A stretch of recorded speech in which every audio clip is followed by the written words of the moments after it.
আমি জীবনে একবার মদিনা যাব।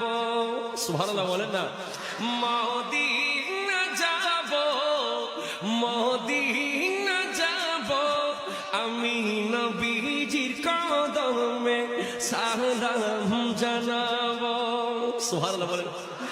যাব কেমনে খুদা রাস্তা দেখালাম, নবীজির দিদার মোরে নসিব করো না, নবীজির দিদার মোরে নসিব করো না।